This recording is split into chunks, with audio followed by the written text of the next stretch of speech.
Good morning! Welcome back to my vlog! Today is December 11. Tayo ay magkakabit na ng Christmas tree.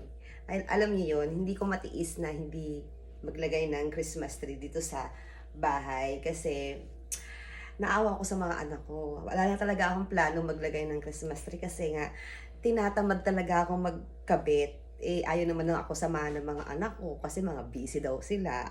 So ako na lang daw. Ang laki kasi ng Christmas tree ko.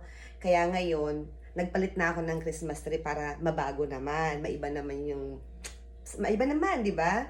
Kasi ilang years na rin naman yun na Christmas tree namin. So, sa mga may gusto nun, ipamimigay ko yun next year. Kasi late na rin naman para ipamigay ngayon eh.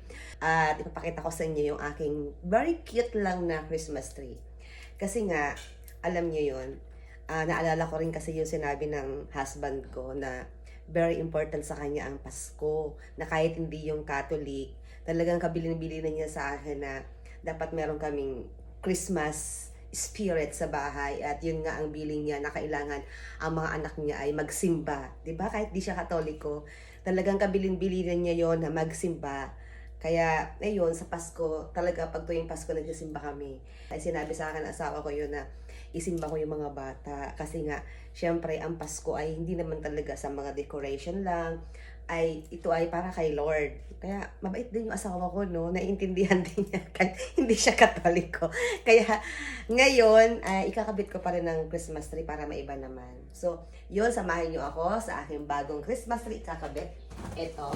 So, sa ngayon, ako lang talaga ang magkakabit kasi busy yung mga anak ko. So, mamaya na lang siguro pag sa Star, si Aaron ipapalagay ko pero expected yun na yun na walang video or walang hindi silang mapasama sa video. Ayaw nila no kasi hindi na raw sila bata. Kasi dati ng mga bata pa sila, nauuto ko pa sila.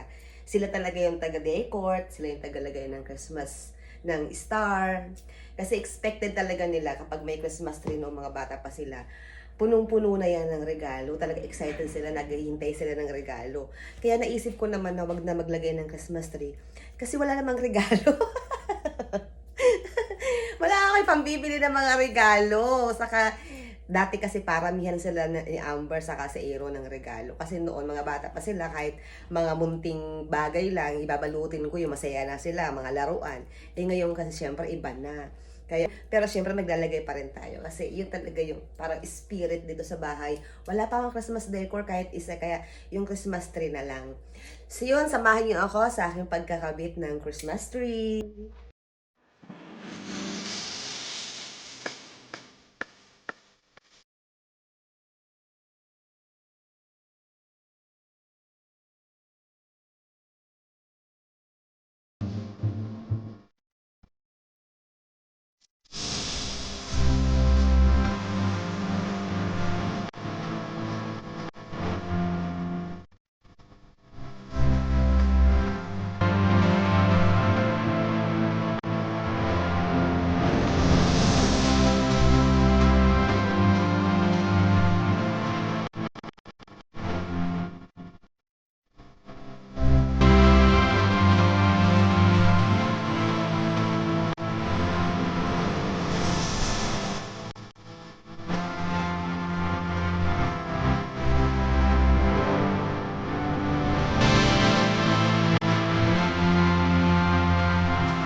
Charan! Naka first step na tayo, naitayo na natin ang ating Christmas tree. Ito naman yung mga luma kong mga Christmas decor. Hindi na ako bumili ulit kasi meron pa naman akong luma. Ito na yung ating gagamitin sa ating Christmas tree. Ito yung mga, ayan o. Halo-halo to kung anong color. Basta makikita nyo na lang mamaya kung anong magiging result sa ating Christmas decor. Sa aking Christmas tree. At ito yung mga Christmas light. Titingnan natin kung gagana pa yung iba dito. At syempre, ito yung hindi mawawala sa ating Christmas decor. Mamaya makikita nyo to.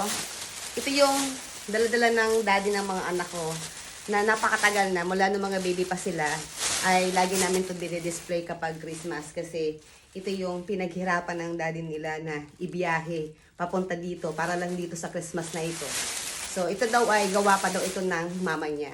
Lagyan ko sana nito, Christmas decor, kaya lang may Santa Claus. Ayoko na may Santa Claus. Ayaw ko nitong Santa Claus ikabit. Kasi may pang Santa Claus, hindi siya recognized ng Catholic.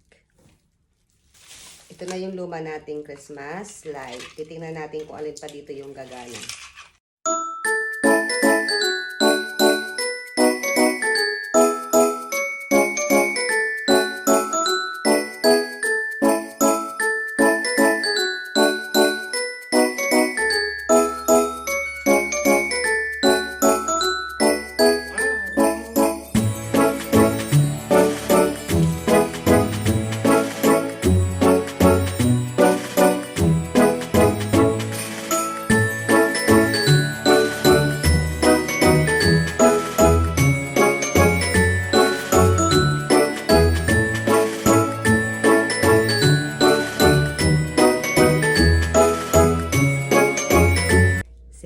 Maglalagay ng star.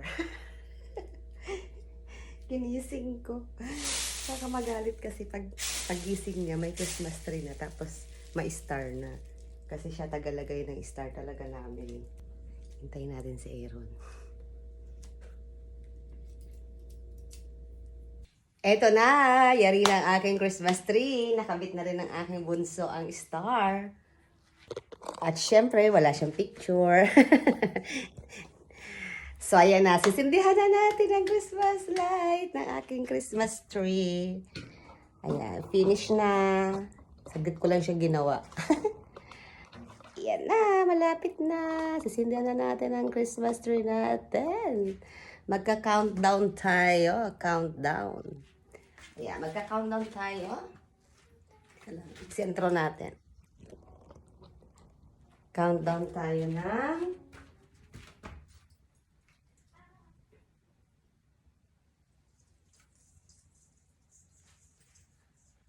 Magka-countdown tayo. 1, 2, 3. Yay! Yay! Yay! Merry Christmas!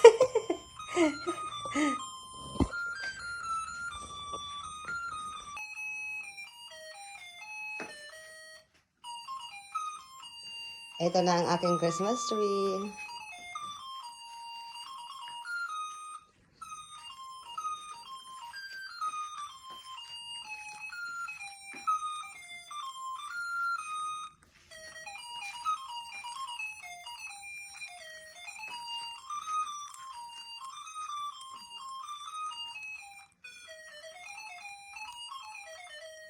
Taran!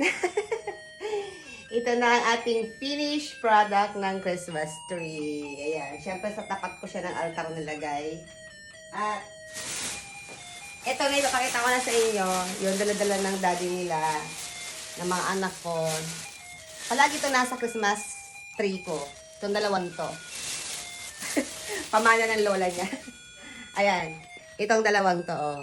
Si Amber daw to at si Aaron. Ayan. Gawa-gawa to ng mama, ng lola nila. Kaya ilalagay natin to dito lagi sa may tabi ng Christmas tree.